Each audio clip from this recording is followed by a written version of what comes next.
नमस्कार. संवाद प्रतिवाद या आमच्या विशेष कार्यक्रमामध्ये आपल्या सगळ्यांचं मनापासून स्वागत.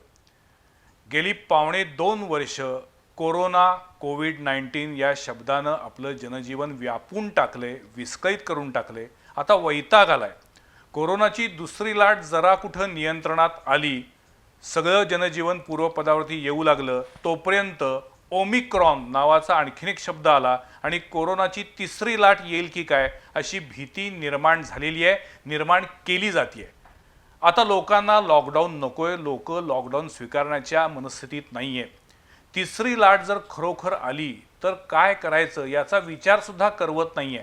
कारण गेल्या 2 वर्षामध्ये असं एकही क्षेत्र नाही आहे की ज्याला कोरोनाचा आणि लॉकडाऊनचा फटका बसला नाही. असे अनेक नवनवीन शब्द आपण ऐकले की जे कधी आज ऐकलेलेच नव्हते. म्हणजे लॉकडाऊन हा शब्दच माहीत नव्हता आपल्याला, म्युकर मायकोसिस माहीत नव्हता, रेमडेसिवीर माहीत नव्हता. असे अनेक नवनवीन शब्द या कोरोनानं शिकवले, खूप मोठं नुकसान केलं, अनेकांचे जीव गेले. ज्यांच्या घरामध्ये कोरोनामुळे मृत्यू झालेले आहेत त्यांचं दुःख काय असू शकेल हे मी समजू शकतो.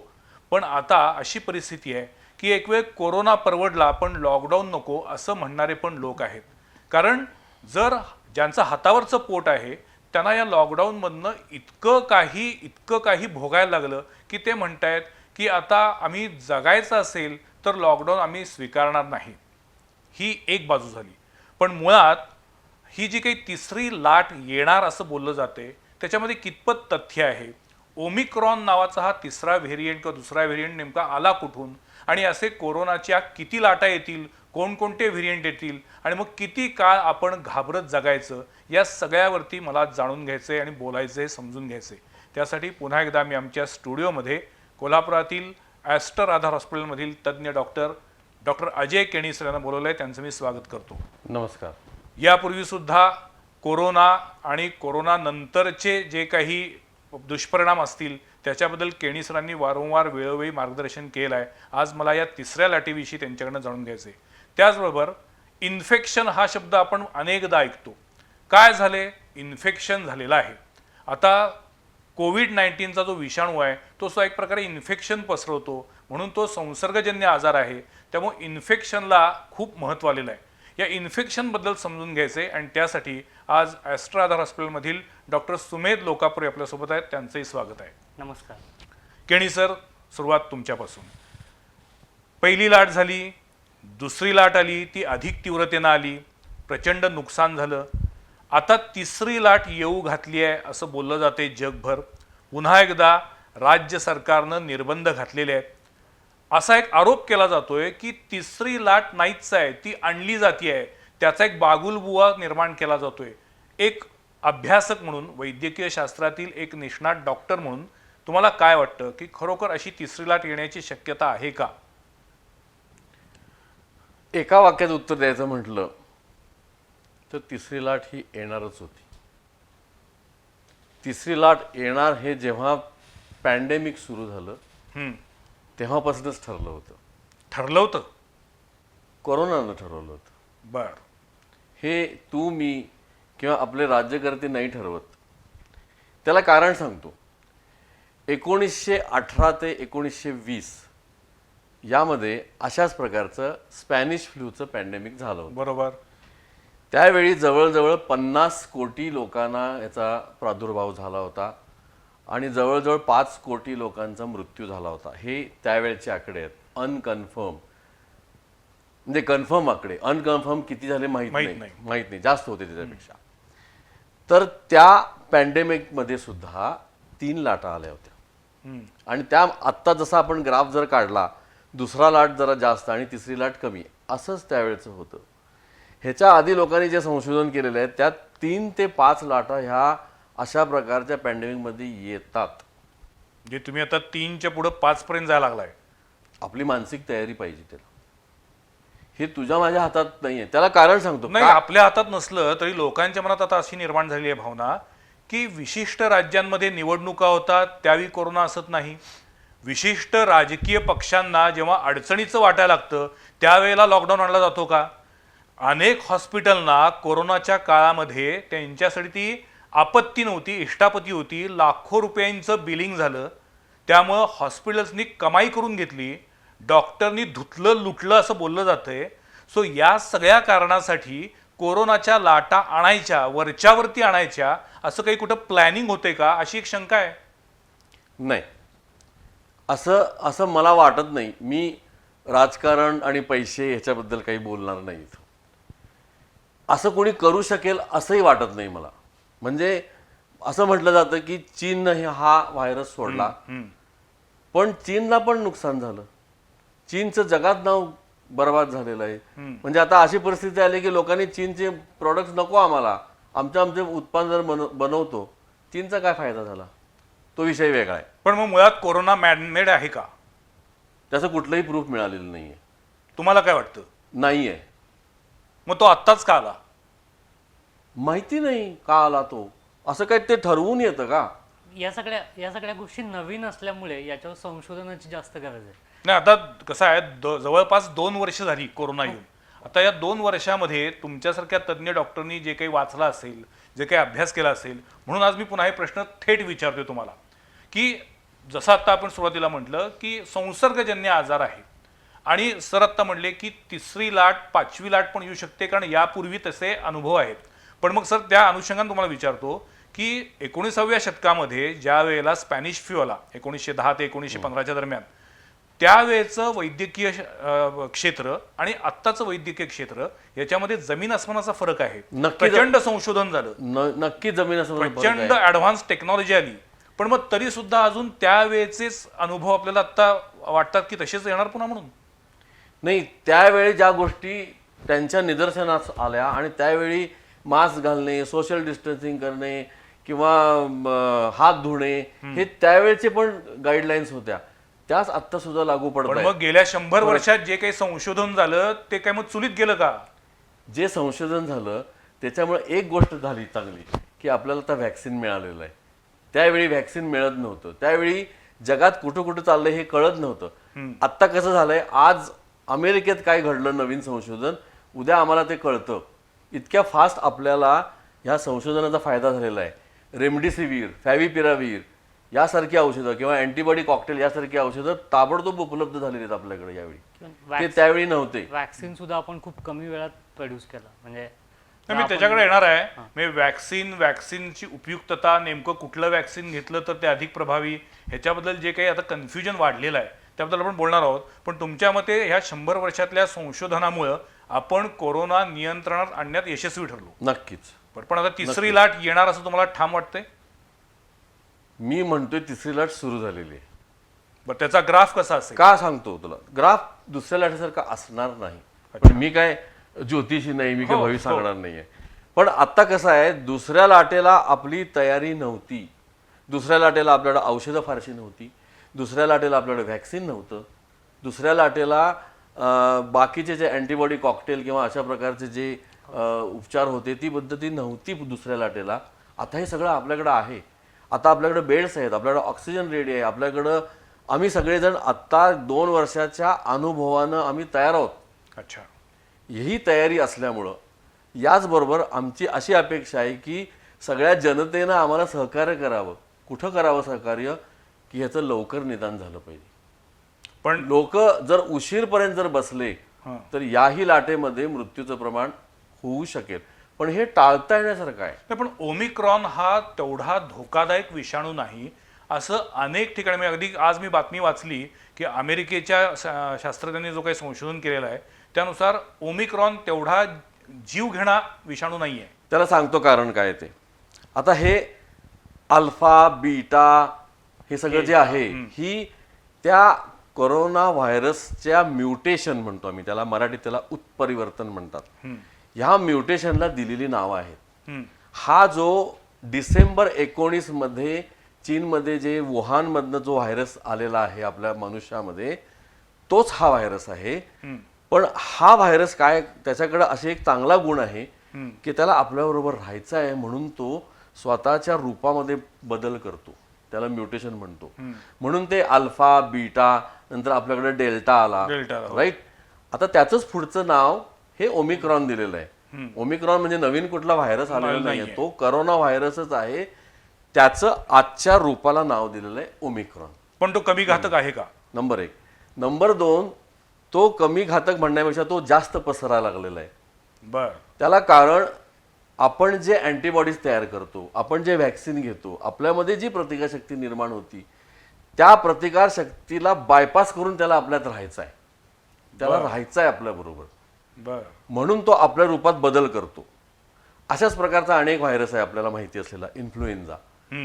तो इन्फ्लुएन्झा दरवर्षी आपलं रूप बदलतो आणि ज्या लोकांना इन्फ्लुएन्झाचं व्हॅक्सिन द्यावं लागतं त्यांना दरवर्षी नवीन व्हॅक्सिन घ्यावं लागतं.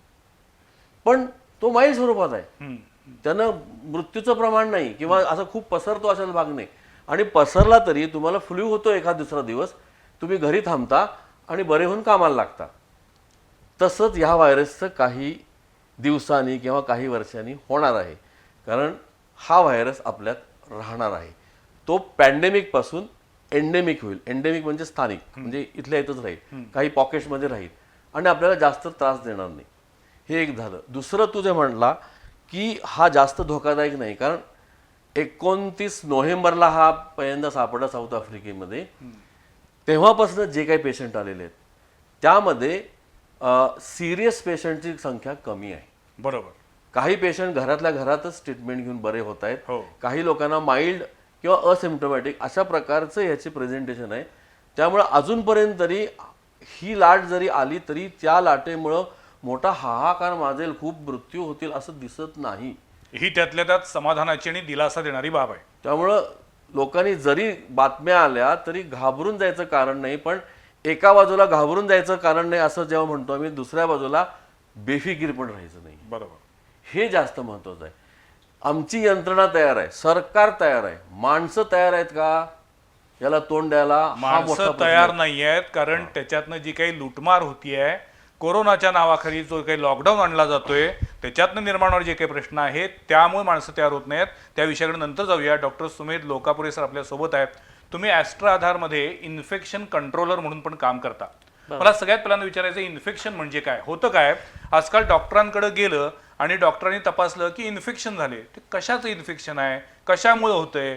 वर्षानुवर्ष आपल्या पिढ्या राहत आहेत, त्यांना इन्फेक्शन होत नव्हतं का? आत्ताच कुठलं इन्फेक्शन होतंय? म्हणजे काही वेळा तर असं वाटतं, सॉरी मी सर्व डॉक्टरांची माफी मागून म्हणतो, की नेमकं निदान झालं नाही तर मग इन्फेक्शन झाले असं सरसकट शिक्का मारला जातो का? नाही, असं नाही म्हणता येणार. इन्फेक्शन झालंय म्हणजे जसं तुम्ही म्हटलात की कोविड आहे. कोविड एक प्रकारचा विषाणू आहे. युजली इन्फेक्शन एक 3-4 पद्धतीच्या ऑर्गॅनिझम्समुळे होतं. मग त्याच्यामध्ये जीवाणू असतील, म्हणजे ज्याला आपण बॅक्टेरिया म्हणतो. दुसरं व्हायरसेस. आजकाल मराठी शब्द कळत नाही, त्याला इंग्लिश शब्द सांगायला की कळतं. हो. सो व्हायरसेस असतील, मग त्यामध्ये एक n नंबर ऑफ व्हायरसेस आहेत. मग ते कोविड असेल, इन्फ्लुएन्झा असेल, पोलिओ असेल, बरोबर, रोटा डायरिया कॉझिंग व्हायरस असेल. सो हे. आणि तिसरं म्हणजे म्युकरमायकोसिस जे आपण म्हणतो, फंगल इन्फेक्शन. सो बेसिकली या 3 पद्धतींमध्ये. आणि चौथं एक असतं पॅरासायटिक, म्हणजे जंतू पोटात होतात ते. पण ते फार कमी, लहान मुलांमध्ये वगैरे जास्त जाणवतं. पण ह्या बेसिकली या 3 गोष्टींवर जास्त फोकस असतो, बॅक्टेरिया, व्हायरसेस आणि फंगाय. Okay. Usually viruses self limiting असतात मेजॉरिटी केसेसमध्ये. बऱ्यापैकी लहान मुलांना वगैरे जेव्हा सर्दी पडसं होतं किंवा त्यांना संडासला वगैरे लागतं तर ते व्हायरसेस आर सेल्फ लिमिटिंग. त्यांना काही औषध द्यायची गरज नसते, फक्त सिम्प्टोमॅटिक ट्रीटमेंट गरजेची राहते. उदाहरणार्थ एखाद्या पेशंटला सर्दी खोकला झाला, त्याला ॲडमिट करून ताप आला तर त्याच्यावरचं औषध देणं. व्हायरसेसवर ॲज सच औषधं अँटीव्हायरल्स फार काही नाही आहे. पण आपल्याकडे सर्दी, खोकला, ताप हे सर्वसामान्य आजार समजले जातात. म्हणजे वर्षातून प्रत्येक व्यक्तीला एकदा दोनदा तरी सर्दी, खोकला, ताप होऊन जाणारच हे गृहीत धरलेलं आहे आपल्याकडे. पण आता सर्दी, खोकला, ताप झाला की लगेच डॉक्टरांच्या म्हणण्यानुसार अंगावर काढू नका, बेफिकीर राहू नका, ट्रीटमेंट घ्या, त्याच्या आधी टेस्टिंग करून घ्या. टेस्टिंग केलं की तो हमखास पॉझिटिव्ह होणारी भीती आहे आणि म्हणून लोक आजकाल ती तपासायला जात नाहीत. नाही असं पण असं आहे, तो जर पॉझिटिव्ह असेल आणि त्याने जर टेस्टिंग नाही केलं ते जास्त डेंजरस आहे. हो, पण सर 5 वर्षापूर्वी सुद्धा सर्दी, खोकला, ताप यायचा, त्यावेळी औषध घेऊन माणूस तो बरा व्हायचा. आता सर्दी, खोकला, ताप झाल्यानंतर त्याला लगेच इमिजिएटली टेस्ट करून तो पॉझिटिव्ह आला म्हणून त्याच्यावर तिचा औषधांचा मारा सुरू होतो.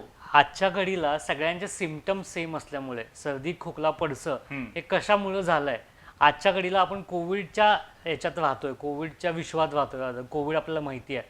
सो डॉक्टरचं असं म्हणणं असतं की तुम्ही टेस्ट, कारण ते बरोबर आहे, मी ते पूर्ण मान्य करतो Yes. की त्याची तपासणी केली पाहिजे, Yes. वेळेवरती निदान झालं पाहिजे, Correct. म्हणजे उपचार करता येतील, ही बरोबर. भूमिका बरोबर आहे. पण मला मूळ प्रश्न असाच आहे की प्रत्येक सर्दी किंवा प्रत्येक ताप हा कोविडचाच असतो का? असं नाही आहे. पण 2019च्या आधीपर्यंत असं नव्हता, नव्हतं. येस, पण 2019-20 नंतर जे आम्ही बघतोय ते बहुतेक 90% कोविडमुळेच होते. ते कशाला? आम्ही जेव्हा जेव्हा प्री ऑपरेटिव्ह असेसमेंट आम्ही करतो हो. की एखाद्या पेशंटचं हाडाचं ऑपरेशन आहे किंवा सीझर आहे, या लोकांचे टेस्ट करत असताना सुद्धा, त्यांना त्रास नसताना सुद्धा, त्यांना आता कोविड टेस्ट करताच. टेस्ट केल्यानंतर पॉझिटिव्ह आलेले आहेत. कारण त्याच्यामध्ये अजून एक रिस्क. म्हणूनच तर तो प्रॉब्लेम आहे म्हणजे- की कोविड पॉझिटिव्ह येण्याचं प्रमाण एवढं वाढलेलं आहे, त्यामुळं त्या टेस्टिंग बद्दल सुद्धा शंका निर्माण लागली आहे. बिलकुल नाही घ्यायचं कारण बिलकुल नाही. टेस्टिंग बद्दल. बिलकुल नाही. बिलकुल नाही. Testing is very very safe आणि व्हेरी करेक्ट. आणि आता जे आपण RT-PCR ने टेस्ट करतो, जर तुम्ही कोविडच्या आधी विचार केलात, कोविड 2019च्या आधी, तर हार्डली NIV पुणे सोडलं तर कुठल्याच सेंटरमध्ये RT-PCR होत नव्हतं. बरोबर. कोविडमुळे आता अक्षरशः प्रत्येक मेडिकल कॉलेजेसमध्ये अगदी 20-20 कोटीचे प्रोजेक्ट येऊन RT-PCR चालू झालेत.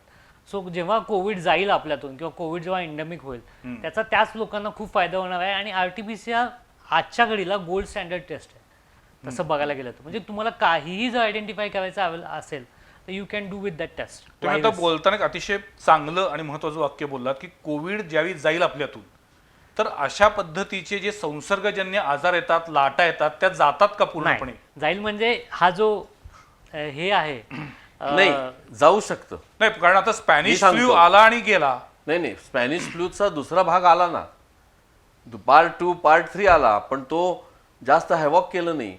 स्पॅनिश फ्लूचा जे H1N1 हो, इन्फ्लुएन्झा हो, होता, बरोबर. तो 2009 साली SARS च्या स्वाईन रूपानं, फ्लू म्हणून स्वाईन आला फ्लू, होता. SARS, बरोबर. मग स्वाईन फ्लू आता जवळजवळ गेला. तो का गेला तेही सांगतो. स्वाईन फ्लूचे जे पेशंट असायचे, ते पेशंट एकदम सिरियस व्हायचे आणि सिरियस होऊन त्यांचा मृत्यू जास्त झाले. जेव्हा अशा प्रकारच्या पॅन्डेमिकमध्ये मृत्यूचं प्रमाण जास्त असतं, तेव्हा ते पुढे प्रोपेगेट होत नाही. आत्ता जर तुम्ही बघितला ह्या कोविडचा, तुम्ही टोटल इन्फेक्ट झालेली लोक आणि मृत्यूचं प्रमाण खूपच कमी आहे as compare to swine flu. पण दुसऱ्या लाटेमध्ये प्रचंड मृत्यू झालेत. नाही, तरी सुद्धा जेवढे इन्फेक्ट झाले, अच्छा, त्या पर्सेंटेज म्हटलं तर आपण. पर्सेंटेज जर बघितलं तर माणसं खूप बरी झाली आहेत. बरोबर. हो, हो. तुम्ही हा चांगली बाजू पण बघा ना. मृत्यू झाला, त्यांच्या घरात 100% नुकसान झालं, मान्य आहे. त्यांचं दुःख आपण बाजूला करूच शकत नाही, पण बरीच माणसं वाचली ना. हो, हो. मग हे वाचण्याचं प्रमाण जेव्हा जास्त असतं, तेव्हा करोनाचा स्वभाव असा दिसतो की त्याला आपल्याबरोबर राहायचं आहे. त्याला जर जास्त सिव्हिअर फॉर्म जर आले, जर मृत्यूचं प्रमाण जास्त झालं, तर तो व्हायरस कम्युनिटीमध्ये राहू राहत शकणार नाही, नाही. तो जातो. हे तुमचं मेडिकल सायन्स सांगतं असं, किंवा आतापर्यंतचा अनुभव असा आहे. स्वाईन फ्लू गेलाच ना आता. हा. स्वाईन फ्लूला 2009 साली सगळी गावं रिकामी केली होती. हो, हो. पूर्णपणे माणसं घरात बसली होती. नाही, अनेक सार्वजनिक कार्यक्रमात त्यावेळेस बंधनं आली होती, मर्यादा आल्या पण आता आपण स्वाईन फ्लू विसरलो, कारण नाही आता स्वाईन फ्लू गेला ना तो. एवढा तो आता तेवढा ऍक्टिव्ह नाही. पण म्हणजे अशा पद्धतीनं हा जो संसर्गजन्य आजारांचा विषाणू असतो, तो त्याची ऍक्टिव्हिटी कमी जास्त करत असतो. पण मग तुम्ही इन्फेक्शन जेव्हा म्हणता, तेव्हा ते इन्फेक्शन म्हणजे विषाणूनं शरीरात केलेला प्रवेश आणि त्यानं आपल्यावरती तयार केलेलं अटॅक. त्याच्यामुळे आपल्या शरीरात झालेले बदल. बर. कारण त्याला पण तिथे राहायचं आहे आपल्या शरीरामध्ये, आणि आपल्या शरीरामध्ये कदाचित पोषक वातावरण जास्त चांगलं असतं लंग्समध्ये, तर त्याला तिथे राहायचं आहे. तर तो मग आपली बॉडी काहीतरी त्याच्या विरुद्ध, कारण त्याला it is a foreign to us, म्हणजे आपल्याला ते फॉरेन सारखं आहे. सो त्याला मारायचा आपलं बॉडी प्रयत्न करणार, आणि मग ती रिॲक्शन येऊन ताप येणं, ह्या सगळ्या. कुठलंही इन्फेक्शन झालं की ताप काय येतो, तर बेसिकली तेच रिझन आहे की इट इज अ, ते बॉडीचं मेकॅनिझम आहे. बॉडी विचार करते की बाबा हे आपल्याला नको आहे, ते आपल्याला दाखवून देतं की हे काहीतरी झालंय, त्याच्यामुळे ताप येणं, सर्दी होणं, खोकला होणं, किंवा एन नंबर ऑफ जे सिम्पटम्स होतात सगळ्या, ते त्याच्यामुळेच होतात. आणि एक बेसिक आहे की सर्वायवल फॉर द फिटेस्ट, डार्विनची जी थेरी सांगते. सो सगळ्यांना जगायचं आहे, त्यांना पण जगायचं आहे. सो हे म्युटेट का होत आहेत, कारण आपण एखादी गोष्ट केली तर त्या गोष्टींमुळे ते लोक मरणार. मग अजून काहीतरी करायला पाहिजे आपल्याला की जेणेकरून आपल्याला जगायचं आहे. म्हणून हे व्हायरसेसमध्ये हे खूप कॉमन आहे, म्युटेशन जे आहेत अच्छा. ते आपल्याला कोविडमुळं कळतं आहे म्हणून. नाही इन जनरल एन्व्हायरमेंटमध्ये ह्या सगळ्या गोष्टी चाललेल्याच असतात. तसं बघायला गेलं तर आपण सुद्धा 100-200 वर्षापूर्वी माणसाला ज्या गोष्टी फेस करत होतो त्यातल्यातनं बरंच आपण सुटका करून घेतलेली आहे. आज पोलिओ होत नाही, देवी होत नाही, हो. असे बरेचसे जे आजार आहेत, प्लेग होत नाहीये.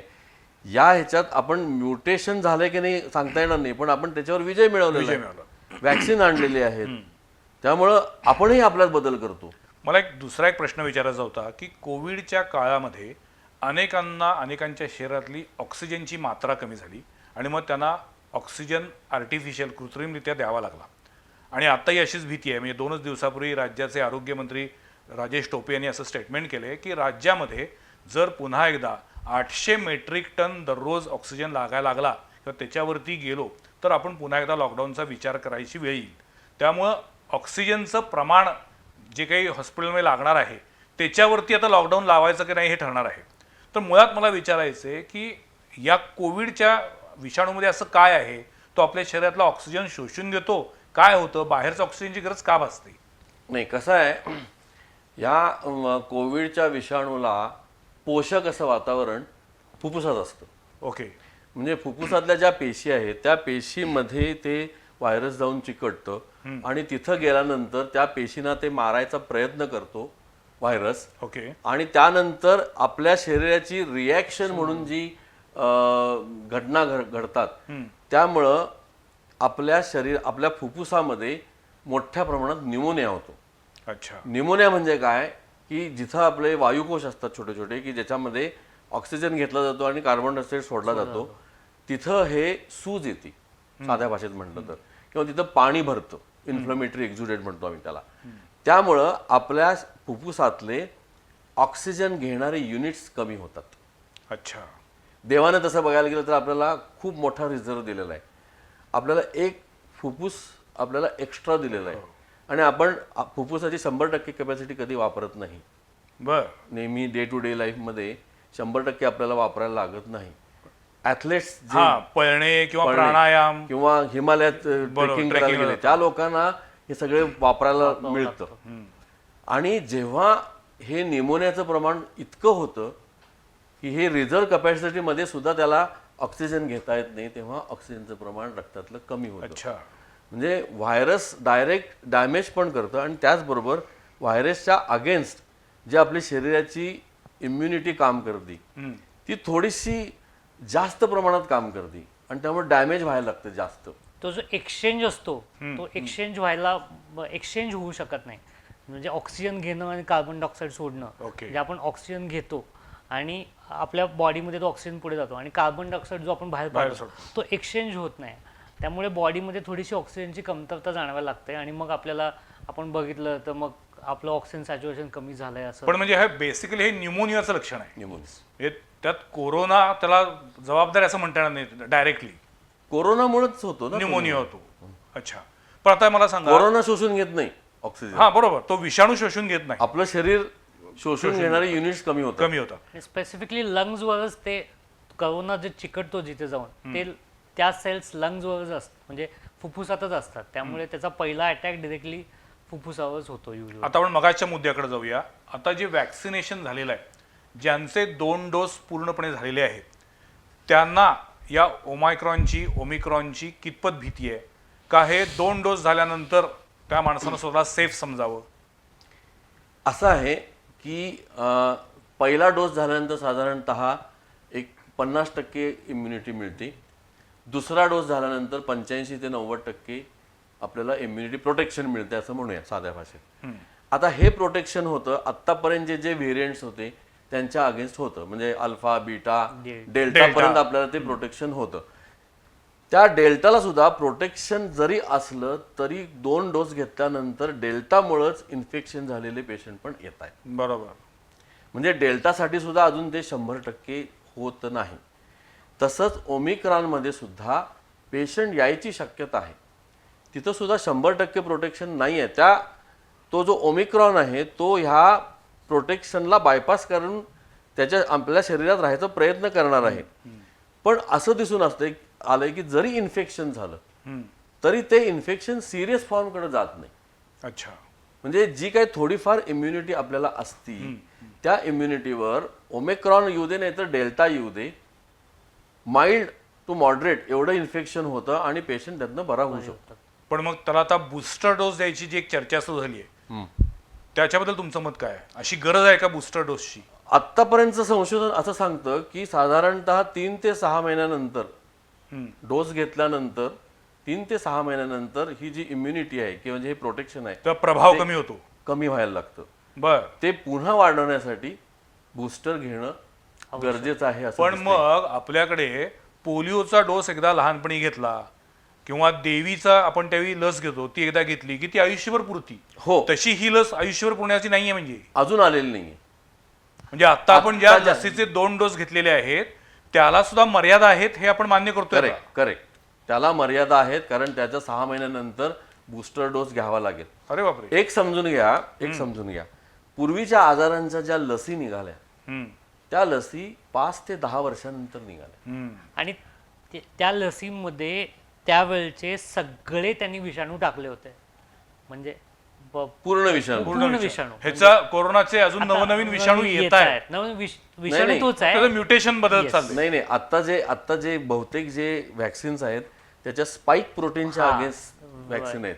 म्हणजे त्याचा हात आहे समजा, ज्या हातानं तो चिकटतो पेशीला त्याच्या अगेन्स्ट आहे. त्याच्या अगेन्स्ट अजून पूर्ण व्हायरसची व्हॅक्सिन तयार व्हायला लागलेली आहे. त्याला वेळ लागतो, होतील ते तयार. ते झाल्यानंतर मग आपण म्हणू शकू की 100% मिळतं. पण मग तोपर्यंत आपण वाट बघणार आहे का? नाही, शक्य नाही. नाही. त्यामुळे आत्ता जे अवेलेबल आहे ते घ्यायलाच पाहिजे सगळ्यांनी असं मला वाटतं. जरी आम्ही म्हटलं, आम्ही खरं सांगायला लागलोय हे 50% होते 90% होते, आम्ही खोटं नाहीये सांगत. हे जरी असलं तरी प्रत्येकाने ते घ्यायला पाहिजे कारण ते घेतल्यामुळे जी इम्युनिटी मिळते ती तुम्हाला सिरियस फॉर्मकडे घेऊन जाणार नाही. एक वेळ आणि आता असं दिसायला लागलंय की लोकांना घरी पण ट्रीटमेंट देऊन बरं होता ते येते. आपल्याकडे म्हणाय ना something is better than nothing. हा. तसं काहीतरी आहे. आपल्याकडे लढायसाठी आहे. किमान 2 डोस घेतल्यानंतर तेवढं ती चिलखत घातलेलं आहे. आपण जर अगदीच उघडं राहिलो तर तो कोरोना जास्ती अटॅक करू शकेल. पण मला सर आता मला एक विचारायचंय, आपण जसं आता म्हटलं की ह्याचे म्युटेशन बदलत राहणार, ही म्युटेशन किती असतील आपल्याला माहित नाहीये. माहित नाही. त्याचं स्वरूप अधिक घातक असेल का तो अधिक मवाळ होईल हे आपल्याला माहित नाहीये. नाही माहित. पण मग हे असं किती काळ चालत राहणार? आणखीन माणसाने, सर्वसामान्य माणसांनी हे कसं ऍक्सेप्ट करायचं? नाही म्हणजे पुन्हा मगाचा प्रश्न आला की त्याच्या बरोबरीनं जे अर्थकारण आहे, हॉस्पिटलची पायरी चढल्यानंतर तिथे ज्या पद्धतीनं बिलिंग केलं जातं, ज्या पद्धतीनं लुटलं जातं, तुम्ही दोन्ही डॉक्टर आहात त्यामुळे तुम्ही याच्यावरती बोलू शकणार नाही, पण ही वस्तुस्थिती आहे. लोकांना आता भीक नको पण कुत्रावर असं व्हायला लागलेलं आहे. कोरोना परवडला पण हॉस्पिटलची पायरी चढायला नको असं व्हायला लागलेलं आहे. ह्याच्यावरती सोल्युशन काय? गरीब माणसानं जायचं कुठं? लस आज सरकारनं फुकट दिली पण उपचार देण्यासाठी CPR सारखं हॉस्पिटल आहे पण तिथेही मर्यादा आहे, तिथेही बेडची संख्या मर्यादित आहे. मग अशा वेळेला जर कोरोनाचा हा 3रा म्युटेशनचा जो प्रकार आहे तो 4था आला 5वा आला तर माणसाने जगायचंच नाही. नाही, हे सगळं पुन्हा मी माणसाच्या हातात आहे असं सांगतो. त्यांनी स्वतःला प्रोटेक्ट केलंच पाहिजे. प्रोटेक्ट करणं म्हणजे काय?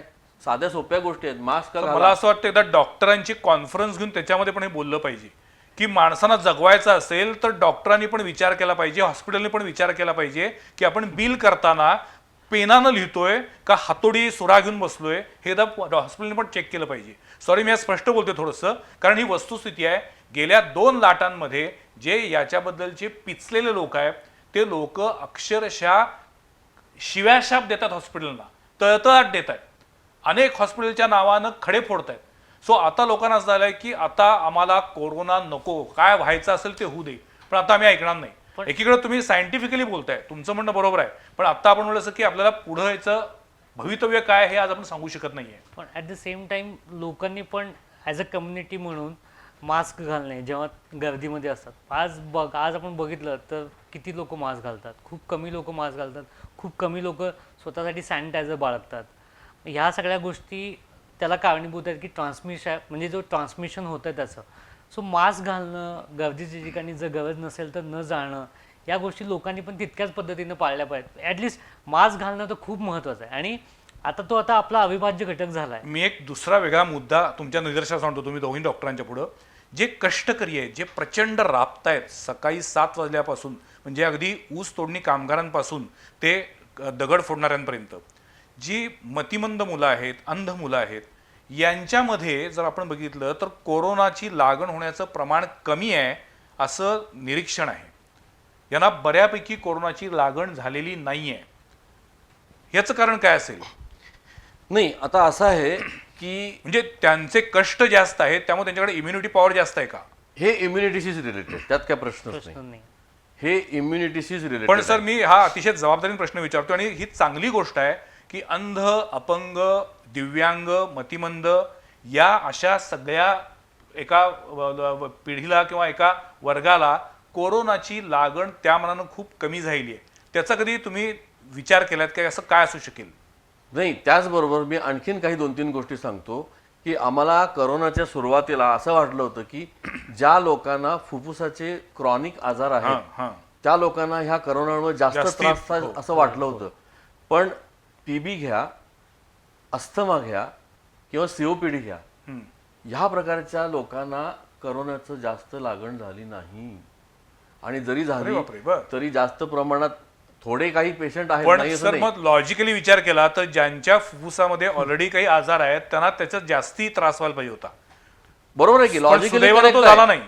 पण अजून शास्त्राला न कळलेल्या इम्युनिटीशी रिलेटेड असलेल्या गोष्टी असणार आहेत की ज्या आपल्याला पुढच्या संशोधनामध्ये कळतील की या लोकांना का झालं नाही. असंही वाटलं होतं आम्हाला की टीबीचं प्रमाण एकदम वाढेल, हो. नाही वाढलं. त्याला कारण इम्युनिटीशी रिलेटेड आहे, कारण त्यांची इम्युनिटी ऑलरेडी तयार असती. त्याचबरोबर मास्कमुळे सुद्धा टीबीचं प्रमाण वाढलेलं नाही, टीबीचं प्रमाण वाढलेलं नाही. कमी झालेलं आहे टीबीचं प्रमाण. मास्क घातल्यामुळे नुसता करोनाच कंट्रोल झाला असं नाही आहे. मास्क घातल्यामुळे टीबीचं प्रमाण कमी झालंय, मास्क घातल्यामुळे इन्फ्लुएन्झाचं प्रमाण कमी झालंय. जे बरं.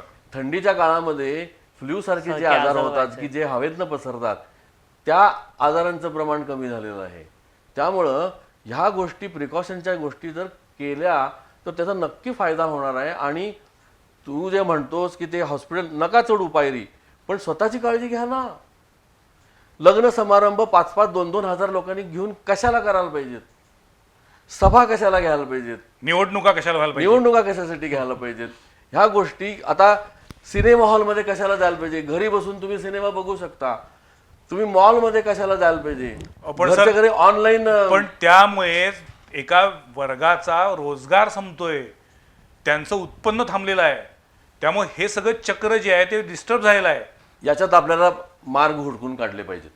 हा, अर्थात सर सलामत तो पगडी पचास. मी त्यामुळे मी तर असं म्हणतोय की नुकसान सगळ्यात जास्त ज्यांचं हातावर पोट आहे त्यांचंही झालेलं आहे. त्याचबरोबर आपल्या नवीन पिढीचं व्हायला लागलं आहे की ज्यांनी शाळाच नाही बघितलेल्या. अगदी Yes. खरंच आहे. ऑनलाईन शिक्षण हा त्याचा उपाय नसावा. आणि मी त्याचा तज्ज्ञ नाहीये तो तेवढा फुलप्रूफ ऑनलाईन शिक्षण होऊ शकत नाही. त्यामुळं मुलांनी शाळेत गेलं पाहिजे, पण त्यांनी ते कसं गेलं पाहिजे, त्यांना कसं प्रोटेक्शन देणार ह्याचा विचार झाला पाहिजे. हा एक वेगळा प्रश्न आहे, त्याच्याकडे आपण नंतर काहीतरी बोलू. तुम्ही मायक्रोबायोलॉजिस्ट म्हणून पण काम करता.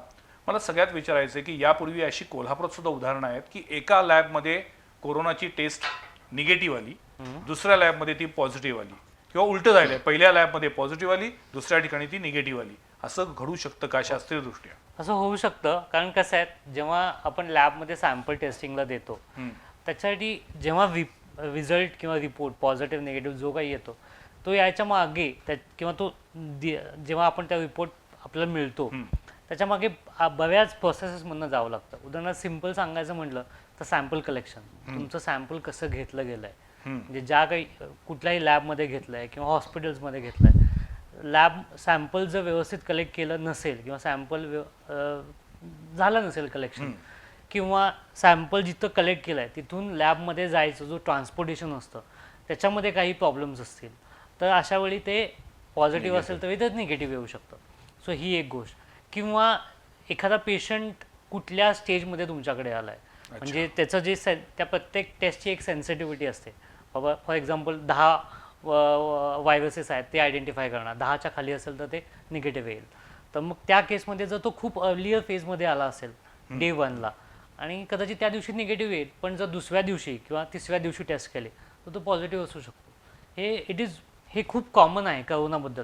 सॅम्पल कलेक्शन, ट्रान्सपोर्टेशन, टेस्टिंग सगळ्या गोष्टी त्या जे काही आपण टेस्ट मटेरियल वापरतो किंवा टेस्ट मेथड्स वापरतो त्या प्रत्येक टेस्टची सेन्सिटिव्हिटी स्पेसिफिसिटी याच्यावर ह्या गोष्टी अवलंबून राहतात. पण आता जी RT-PCR करतात हां, ती ऑथेंटिक आहे? ही ऑथेंटिक आहे. पण RT-PCR करायच्या पण बऱ्याच पद्धती आहेत.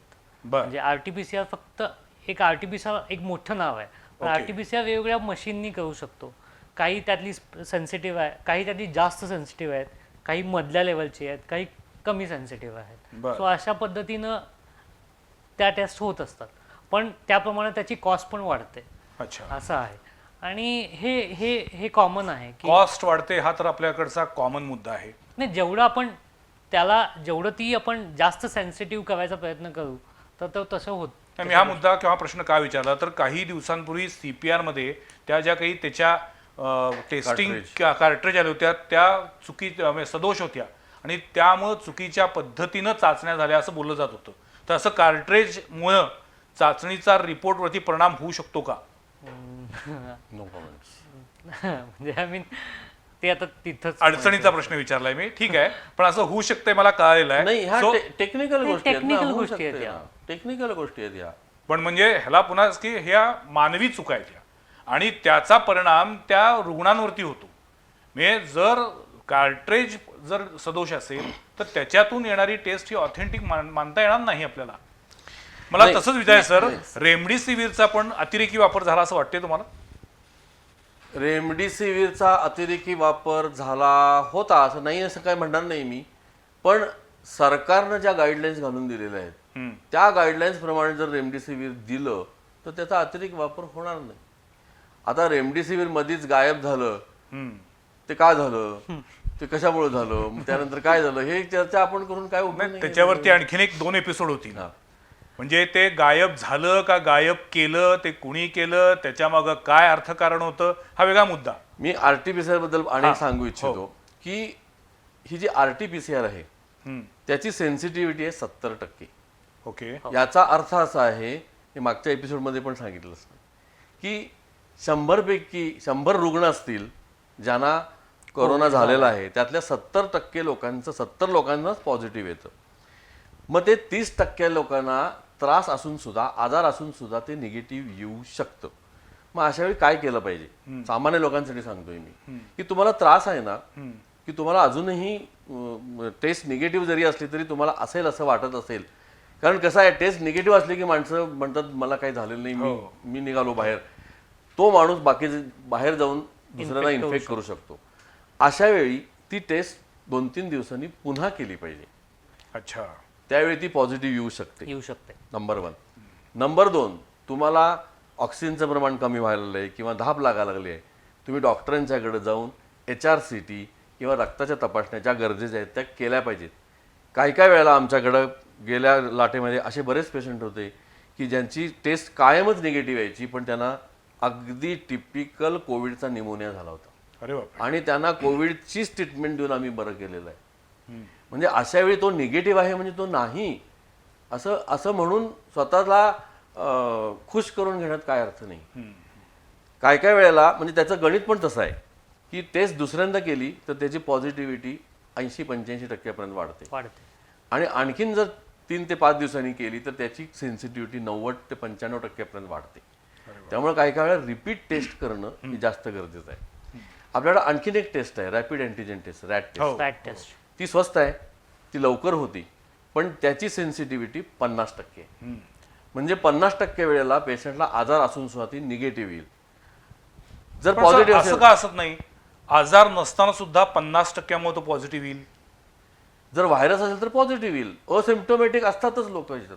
प्रत्येक टेस्टची एक सेन्सिटिव्हिटी असते, त्याच्या पुढे ते गेलं म्हणजे अच्छा. त्याच्या पुढे असेल तरच ते म्हणजे थोडक्यात जर कोरोनाची लागण झाली नसेल तर पॉझिटिव्ह रिपोर्ट येत नाही, पण जर कोरोनाची लागण झाली असेल तरी सुद्धा निगेटिव्ह रिपोर्ट येऊ शकतो. पण कोरोनाचं जे वाढायचं प्रमाण आहे, कारण काय प्रत्येक टेस्टला एक ज्याच्या पुढेच हे पॉझिटिव्ह येणार, म्हणजे त्या टेस्टचं ते म्हणजे थोडक्यात निगेटिव्ह रिपोर्ट आला तर तो एक वेळ खोटा असू शकेल, पण पॉझिटिव्ह रिपोर्ट आला तर तो खोटा असणार नाही. करेक्ट. हे पॉझिटिव्ह रिपोर्ट याचा अर्थ 100% त्याला कोरोना झालेला आहे. आणि निगेटिव्ह असेल तर पुन्हा एकदा तर करायला 2 हरकत गोष्टी नाही. करायला पाहिजेत. निगेटिव्ह असेल आणि तुम्हाला जर त्रास होत असेल हम्म. तर तुम्ही आयसोलेट राहा, टेस्ट पुन्हा करा, HRCT करा, डॉक्टरांचा सल्ला घ्या, गप्प बसू नका. हो. असं आहे. पण आता ह्या ओमिक्रॉनच्या काळामध्ये सुद्धा पहिल्यासारखंच सगळे आता लाईन ऑफ ट्रीटमेंट आहे की त्यात काही बदल होणार आहेत? सध्या आमच्या ज्ञानामध्ये एवढंच आहे की तेच ट्रीटमेंट त्याला लागू पडणार आहे. मग पूर्वीसारखं 14 दिवस त्यानं किमान विलगीकरण कक्षात राहिलं पाहिजे. हो. तोच आहे व्हायरस हा. फक्त त्याचं म्युटेशन बदललंय, स्वरूप बदललंय, फक्त त्याची कपडे बदलले त्यानं. ट्रान्समिसिबिलिटी जास्त आहे, म्हणजे तो अच्छा, संसर्गजन्य होण्याचं प्रमाण जास्त आहे. प्रमाण जास्त आहे. अरे बापरे, So, तो संसर्गजन्य जास्त आहे. जास्त पहिल्यापेक्षा हा, कारण त्याला जगायचं आहे, त्याला राहायचं आहे. डेल्टापेक्षा जास्त आहे. डेल्टापेक्षा जास्त खूपच आहे. जास्त खूपच म्हणजे जास्त. देव करो पण पुन्हा असे नाही, नाही, आकडे पण- वाढू नयेत. पण जरी असलं ना तरी हे तो जास्ती घातक नाहीये. आयसोलेशन व्हायचं तर व्हायलाच पाहिजे ना. व्हायलाच पाहिजे. हम्म, हम्म. आणि जोपर्यंत साधारणपणे 14 दिवस का म्हणतात, कारण 14 दिवसानंतर तो साधारणपणे 10 दिवसानंतर तो लोकांना ट्रान्समिसेबल नसतो. म्हणजे लोक जरी कॉन्टॅक्टमध्ये आले तर त्यांना होणार नाही, म्हणून ते 14 दिवस त्यांनी कंपल्सरी 14 दिवसानंतरच लोकांनी कम्युनिटीमध्ये जाणं किंवा लोकांच्या कॉन्टॅक्टमध्ये येणं हे गरजेचं राहतं. नाही तर मग व्हायरसेस लोक इझिली इन्फेक्ट होणार. म्हणजे मला असं वाटतं की लॉकडाऊन नको, हे खरंच आहे. लॉकडाऊन नको. जर लॉकडाऊन नको असेल तर ह्या ज्या गाईडलाईन्स नियमावली आहेत किंवा प्रिकॉशन्स सगळ्या लोकांनी कृपा करून पाळल्या पाहिजे. म्हणजे तुम्हाला सोशल डिस्टन्सिंग, मास्क, हॉस्पिटलमध्ये सुद्धा ऍडमिट व्हायला लागणार नाहीये. तुम्ही घरीच ट्रीटमेंट घेऊ शकाल. इतक्या माइल्ड फॉर्ममध्ये ते येईल. किंवा फार फार तर इन्स्टिट्यूशनल क्वारंटाईनमध्ये जाऊन तुम्ही ट्रीटमेंट घेऊ शकाल, तुम्ही बरं होऊ शकाल. पण हे लवकर निदान झालं पाहिजे. माझा वेळ संपत चालला, पण एका सगळ्यात महत्त्वाच्या मुद्द्याकडे येतो. कोरोनामुळे जेवढ्या लोकांचा बळी गेला त्या व्हायरसमुळे, त्यापेक्षा कोरोनाच्या भीतीमुळे जास्त लोकांचा बळी गेला असं बोललं जाते. आणि ओमिक्रॉनच्या बद्दल ही अत्यंत पॉझिटिव्ह गोष्ट आहे की ओमिक्रॉन घातक नाही, जीव घेणा नाही असं ठिकठिकाणी सिद्ध झाल्यामुळं लोकांच्यामध्ये एक पॉझिटिव्ह एनर्जी तयार व्हायला लागलेली आहे. सो अशा वेळेला मी जे पहिलं स्टेटमेंट केलं त्याशी तुम्ही सहमत आहात का की भीत्यामागे ब्रह्मराक्षस हे आपण पहिल्यापासून म्हणतो, त्यानुसार कोरोनाच्या ज्या काही बातम्या येत गेल्या, ज्या काही त्याचं विनाकारण हाईप झाली, जी काही भीती पसरवली गेली, त्याच्यामुळं मृत्यूंची संख्या वाढली, हे मेडिकल सायन्स म्हणून तुम्ही मान्य करता का? नाही, मला नाही असं वाटत की भीतीमुळे लोकांना काही प्रॉब्लेम झाले आणि त्यामुळे मृत्यू जास्त झाले. जे काही मृत्यू झाले ते करोनाच्या न्यूमोनियामुळं, करोनाच्याच कॉम्प्लिकेशनमुळे झालं. भीतीमुळे अनेक गोष्ट झाली की भीतीमुळे माणसं हॉस्पिटलकडे जायला धजावत नव्हती, त्यामुळे त्यांचं निदान उशिरा झालं. अशामुळे म्हटलं तर ठीक आहे. पण कोरोनाचा आजार झालेला आहे, न्यूमोनिया झालेला आहे आणि भीतीमुळे त्याला अटॅक आला किंवा भीतीमुळे काय झाला असं फारसं काही नाही झालेलं. झाले असतील पण त्यांची संख्या जास्त Significant नाही. नाहीये. नाही नाही अच्छा. बिलकुल नाही. पण ओमिक्रॉन हा तेवढा जीव घेणा नाहीये हे तरी तुम्हाला मान्य आहे? आतापर्यंत तरी आत्तापर्यंत असं तरी, दिसतंय की तो एवढा डेल्टा प्लस सारखा जीव घेणार नाहीये. नंबर 1. नंबर 2, आपल्याकडं हर्ड इम्युनिटी तयार व्हायला लागलेली आहे. हे अतिशय महत्वाचं आहे. साधारणतः 70% वर जर लोकांना ह्याच्या विरुद्ध अँटीबॉडीज निर्माण झाल्या तर आपल्याला हर्ड इम्युनिटी निर्माण झाली असं म्हणू शकतो. आणि जेव्हा हर्ड इम्युनिटी निर्माण होती तेव्हा आपण ह्या इन्फेक्शनचा चांगल्या प्रकारे सामना करू शकतो.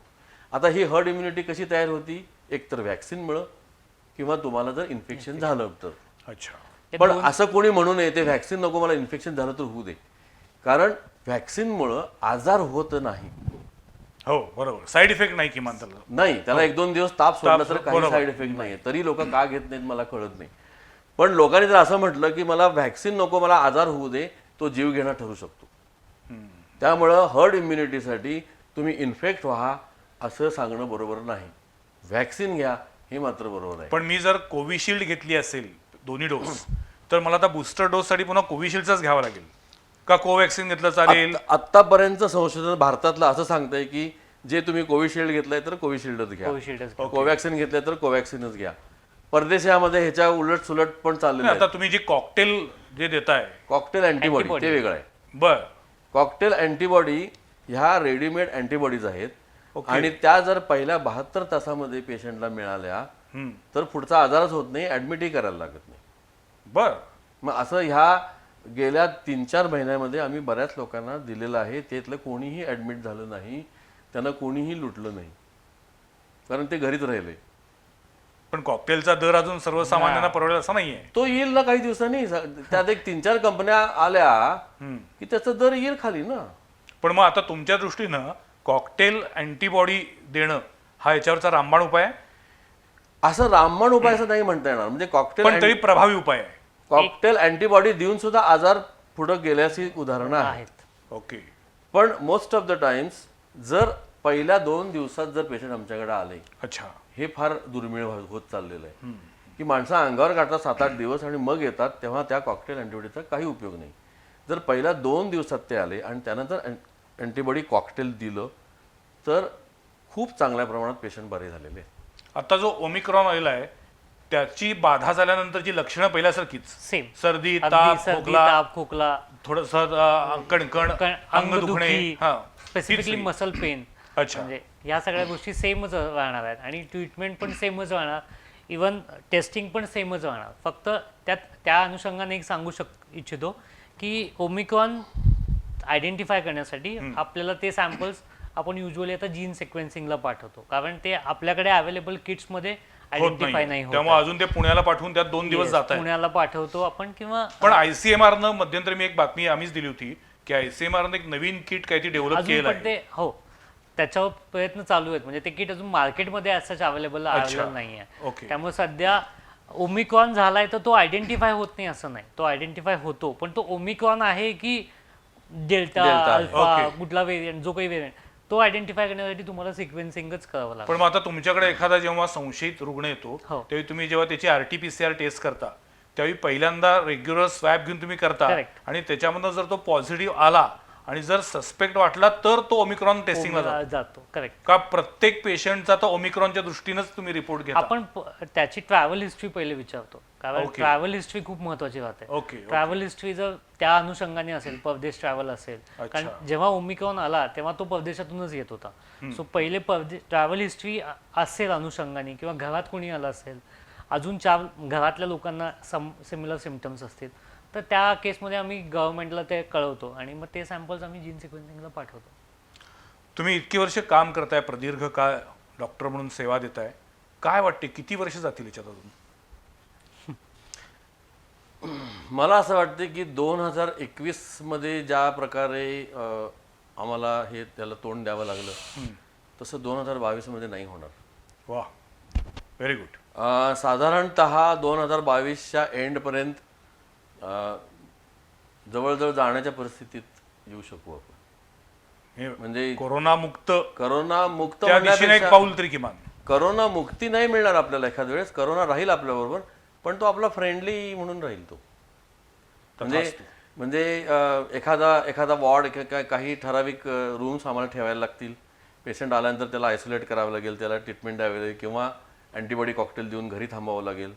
तो त्याच्यामुळे दुसऱ्याला स्प्रेड होऊ नये म्हणून सगळ्यांनी प्रोटेक्शन घ्यावं लागेल. इथंपर्यंत तो येईल असं मला वाटतं. मी इथंच हा एपिसोड थांबवतो. आत्ता डॉक्टर केणी सर म्हटले ते सगळं खरं हो, आणि ओमिक्रॉनची भीती अजिबात कोणी बाळगायची कारण नाही, पण ॲट द सेम टाईम बेफिकिरी पण चालणार नाही, हे आपण सगळे लक्षात ठेवूया. 2019 मध्ये या व्हायरसचा उगम झाला म्हणून त्याला कोविड-19 म्हणतायत. आपण आता 2022च्या उंबऱ्यावरती आहोत.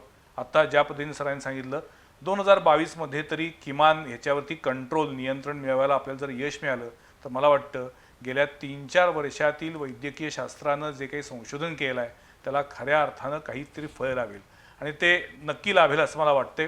तुर्तास आज आमच्या स्टुडिओमध्ये हे दोन्ही मान्यवर डॉक्टर आले. ओमिक्रॉन किंवा इन्फेक्शन म्हणजे काय, इन्फेक्शनमुळे नेमके कोणकोणते आजार होतात ह्याच्यावरती मला इन्फेक्शनबद्दल एक तुमचा एपिसोड करायचा आहे. कारण मी म्हटलं असं की इन्फेक्शन हे सहजासहजी उच्चारणारा शब्द झाला आहे. काय झालं असेल तर इन्फेक्शन झाले, तर नेमकं काय असतं त्याच्यावर पुन्हा एकदा आपण काहीतरी बोलू. पण आज कोरोनाच्या दृष्टीनं, कोरोना हा सुद्धा एक इन्फेक्शनरी डिसीज आहे, त्यामुळे अशा रोगावरती कंट्रोल आणण्यासाठी पहिल्यांदा आपल्या लाईफस्टाईलमध्ये बदल केले पाहिजेत, हे सरांनी सांगितलं. जे वर्षानुवर्षे सांगितलं जाते, तर ह्या सगळ्या गोष्टीचा विचार करून नजीकच्या काळामध्ये आपण कोरोनावरती विजय मिळवू, आणि एवढं जरी मिळवलं आपण तरी पुढच्या पिढीला आपण खूप काही दिला असं होईल. मास्क घाला, हात धुवा, सोशल डिस्टन्स पाळा, व्हॅक्सिन घ्या आणि स्वतःला प्रोटेक्ट करा. आज आमच्या स्टुडिओमध्ये दोन्ही डॉक्टर आले याबद्दल मी त्यांचे मनापासून आभार मानतो. पुढच्या सोमवारी पाहायला विसरू नका आणखीन एका विषयावरील चर्चा संवाद प्रतिवादमध्ये. नमस्कार.